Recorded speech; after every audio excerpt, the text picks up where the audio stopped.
Satu-satu para begundal penjegal Anies Baswedan mendapat balanya. Siapa yang saya maksudkan sekarang ini, saat ini? Ya, oke guys. Nah, jadi di video kali ini kita akan nonton sebuah video yang menjelaskan bahwa ada orang-orang yang dulunya menjegal Anies Baswedan, guys. Sekarang ini sedang menuai badai dari apa yang mereka tanam ya. Jadi kita lihat videonya. Kita nggak tahu ya video ini apakah fakta atau hanya asumsi dia aja, guys. Kita saksikan aja. Assalamualaikum warahmatullahi wabarakatuh. Ya, Tuhan kembali memperlihatkan kepada kita satu-satu para begundal penjegal Anies Baswedan mendapat balanya. Siapa yang saya maksudkan sekarang ini, saat ini? Ridwan Kamil, mantan gubernur Jawa Barat. Kenapa saya katakan dia mendapat balanya? Karena menjegal Anies Baswedan. Oh, jadi yang dia maksud itu Ridwan Kamil, guys. Tunggu dulu. Kalau kita mengatakan para begundal penjegal Anies Baswedan, berarti banyak. Berarti ada dalangnya. Ya ada. Ada, sekarang sudah lengser kan? Tapi yang kalau para beberapa orang, apakah ada contoh sebelumnya? Ada. Kawan-kawan ada. Kawan-kawan tahu Firly Bahuri, ketua KPK yang dulu itu sampai 17 kali dia mau mentersangkakan Anies dengan kasusnya di Formula E. Sampai 17 kali gelar perkara, tapi tidak ditemukan kesalahan Anies Baswedan. Anies korupsi itu tak pernah ditemukan, tapi berusaha dia. Gelar perkara sampai 17 kali, sedangkan gelar perkara ijazah palsunya Jokowi aja baru berapa kali kan sudah ada tersangkanya. Ini tidak, sampai 17 kali. KPK waktu itu menggelar kasus ijazah lagi Formula E ini untuk menjerat Anies Baswedan. Oh iya, ada kemarin. Berhasil. Kemarin memang isu-isunya seperti itu ya, guys. Anies sempat dipanggil kemarin ya, gara-gara ada dugaan korupsi Formula E ya, guys. Tapi memang belum terbukti ya. Sudah sedemikian payahnya, tujuannya menjegal Anies Baswedan pada waktu itu kan agar Anies ini kalau adalah notah sedikit mengenai korupsi, dia menjadi gubernur Jakarta kemarin itu, dia tidak bisa dicalonkan menjadi capres. Itu tujuan pertama dulu. Dan itu dari mulai dia dicalonkan, setahun menjelang dia dicalonkan, dia sudah dijegal. Dan kita tahu juga penjegalan. Pergi dia untuk kampanye di sini dijegal. Nggak boleh gedung itu dipakai, nggak boleh begini, nggak boleh begitu. Macam-macam. Sampai Surya Paloh yang katanya mengusung Anies Baswedan pada waktu itu bisnisnya banyak diobrak-abrik. Tender-tender proyek dia di macam-macam tempat. tidak diizinkan. Akhirnya apa yang terjadi? Ketua KPK Firly Bahuri menjadi tersangka. Tuh jelas, tapi sampai sekarang belum disidang-sidangkan. Tersangka terus. Kasus pemerasan kepada Syahrul Yassin Limpo, bekas Menteri Pertanian, yang sekarang mendekam juga karena dia ada kasusnya masalah di KPK, kemudian dia diperas, dia adukan, dia masuk bui. Tapi bicara seperti ini harus berdasarkan fakta ya, guys. Datanya seperti apa gitu. Jadi bapak ini nggak boleh asal mempublikasikan aja ya, guys, tanpa data yang jelas gitu. Datanya apa, terus kapan mereka bermasalah, bla bla bla, seperti apa. Kalau misalnya narasi hanya bersifat opini misalnya, itu nggak boleh ya, guys. Bisa kena pidana nanti ya. Syahrul Yassin Limpo, tapi yang dikadukannya bukti sudah ada bahwasanya Firly Bahuri ketua KPK itu memeras dia, ada buktinya. Sudah masuk di kepolisian, sudah di kepolisian mengatakan ini memang jadi tersangka Firly Bahuri, makanya berhenti menjadi ketua KPK. Tapi sampai sekarang tidak ditangkap-tangkap. Banyak lagi itu, macam-macam.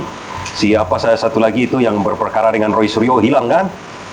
Sudah menjadi tersangka pencemaran nama baik kepada Yusuf Kala, tapi tidak ditangkap-tangkap sampai sekarang. Nah itulah semua itu.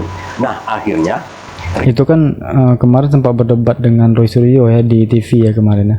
Masalah yang katanya udah inkrah ya, tapi belum dieksekusi udah berapa tahun gitu. Ridwan Kamil ini sekarang kan dipanggil KPK juga bermasalah. Bermasalahnya sampai di mana? Ya bermasalah itu, udah pasti bermasalah. Orang-orang yang menjegal Anies Baswedan termasuk dalam orang-orang yang bermasalah, begundal, maling di negeri ini. Memang maling. RK sampai sekarang kan sudah ketahuan. Tapi pertanyaan kawan-kawan, kenapa dikatakan dia menjegal Anies Baswedan? Ini mungkin banyak yang tidak tahu. RK ini kan tingkat elektabilitasnya pada waktu pilkada kemarin itu, tingkat elektabilitasnya di Jawa Barat itu hampir 80%. Iya, tinggi. Waktu itu belum terbuka kedoknya. Tapi sempat kemarin sempat bingung juga ya, harusnya Ridwan Kamil itu bisa mencalonkan diri di Jawa Barat dan bisa menang telak gitu, karena elektabilitasnya tinggi sekali itu 80%. Tapi kenapa dia malah memilih di Jakarta yang belum pasti bisa menang ya? Apalagi kalau kemarin lawannya Anies udah pasti kalah telak gitu. Sama seperti KDM nih sekarang yang lagi populer-populer dari Jawa Barat kan. Seperti itu juga RK waktu itu di Jawa Barat. Asal RK pitching mata saja mencalon menjadi gubernur di Jawa Barat pada waktu itu, dia sudah menang. Pengamat mengatakan, seluruhnya mengatakan, ya memang masih moncer, karir dia masih moncer, dilindungi di sana-sini, dia didukung oleh partai kekuasaan lah pada waktu itu. Kekuasaan juga mendukung dia. Tapi apa ceritanya setelah itu? Dia diminta mencalon di Jakarta. Untuk apa? Karena Ridwan Kamil ini paling moncer di Indonesia pada waktu itu tuh. Kita setahun yang lalu, masa kita lupa kan? Dimasukkan ke Jakarta untuk melawan Anies Baswedan, karena Anies pada waktu itu dikabarkan tak bisa terbendung lagi. Ya, elektabilitas Anies memang tinggi kemarin di Jakarta ya, walaupun dia kalah Pilpres ya. Pilpres dia kalah, tapi elektabilitas di Jakarta masih tinggi guys. Jadi belum ada yang bisa ngalahin dia di Jakarta kemarin. Karena waktu itu PKB sudah berjanji mencalonkan Anies Baswedan, PKS sudah berjanji juga mencalonkan Anies Baswedan. Macam-macam partai kan, 3 partai yang di perubahan itu sebenarnya sudah ingin mencalonkan Anies Baswedan. Tapi dimasukkan RK, nah di situ disuntiklah oleh koalisi gemuk dari Prabowo kemarin itu. Disuntiklah, ini RK yang mau dijadikan di sini. Siapa yang tidak mendukung RK, awas. Ada yang mendukung Anies Baswedan, awas. Wah, Bapak ini bicara kayak gini, ada buktinya nggak ya Prabowo ngomong kayak gitu guys? Karena kan nggak ada bukti kalau Prabowo, ibaratnya tuh ada intervensi dari Prabowo ya. Kalau misalnya nggak ada bukti kan bisa jadi fitnah, bisa dipermasalahkan nanti ya. Sampai PDIP pun kan ketakutan untuk mengusung Anies Baswedan. Dia usung Pramono Anung yang notabene adalah 10 tahun bersama Jokowi. Lama sekali dengan Jokowi kan. Kata dia mau melawan geng Solo. Tapi PDIP ini dia melawan geng Solo tapi mengambil rekrutan kadernya Pak Jokowi. Ini agak aneh-aneh kita dibikin pada waktu itu. Tapi apalah cur akhirnya? Ridwan Kamil begitu diajukan di Jakarta, orang mulai membongkar boroknya. Memang pada waktu itu begitu dicalonkan RK untuk melawan Anies. Jadi artinya pada waktu itu kalau RK disandingkan melawan Anies Baswedan, kemungkinannya RK bisa menang pada waktu itu karena diusung oleh partai-partai yang berkuasa, partai pemenang pemilu, partai-partai tidak pemenang pemilu pun mengusung RK. Tapi secara elektabilitas kan dia masih jauh di bawah Anies ya guys.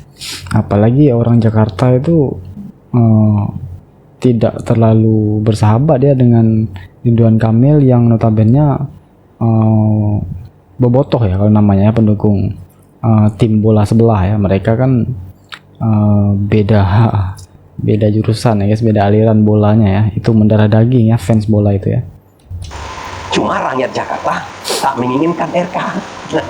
Yang diinginkan rakyat Jakarta adalah Anies Baswedan. Nah, dicari jalan lah untuk menjegal Anies Baswedan. Dan RK syaratnya waktu dia mau disusulkan oleh Golkar, dia kan partainya Golkar ini, diusulkan di Jakarta, kalau seandainya Anies Baswedan ini bisa dijegal katanya. Dia tidak yakin juga untuk melawan Anies Baswedan pada waktu itu. Akhirnya berhasil Anies dijegalkan karena itu persyaratan RK. Kalau seandainya RK tidak maju di Jakarta, jelas-jelas ya mau tak mau terpaksa orang atau partai ini mengusung Anies Baswedan. Tak ada lagi calon yang lain. Pramono Anung itu kan belakangan ya itu digini-ginikan oleh oleh partai-partai. Sebetulnya Jakarta itu calon tunggalnya sebenarnya Anies Baswedan, tapi RK mensyaratkan kepada partai-partai itu kabarnya mensyaratkan kepada Golkar ataupun para pendukung penyokong dia, partai-partai yang akan mengusulkan dia menjadi gubernur Jakarta itu mensyaratkan Anies supaya dijegal untuk maju menjadi di Pilkada Jakarta, menjadi gubernur Jakarta. Berhasil dia. Kita kan tahu wakilnya dari PKS pada waktu itu bisa mengusung Anies sendirian. Kemudian PDIP pun lari dari Anies Baswedan dan mengusung Pramono Anung. Yeah. Berhasil. Tapi apa yang terjadi setelah itu? Dia kalah. Kalah, yang menang Pramono Anung yang akhir-akhir ujung-ujungnya didukung oleh Anies Baswedan. Artinya di sini kawan-kawan, kita berikut ini akan melihat para begundal-begundal yang telah menjegal Anies Baswedan dengan cara yang tidak elok-elok seperti itu akan pelan-pelan akan habis, pelan-pelan akan tertelungkup, akan dibongkarkan aibnya oleh Yang Maha Kuasa. Saya yakin itu. Kalau ada di barisan yang sedang berkuasa sekarang, tunggu saja, tunggu saja, tunggu saja tanggal mainnya. Demikian saja sedikit hari ini. Ya, jadi itu tadi guys, penggalan videonya ya. Jadi pada akhirnya ya, politik itu bukan hanya soal siapa yang memegang kekuasaan ya, tapi bagaimana cara kekuasaan itu diraih ya guys.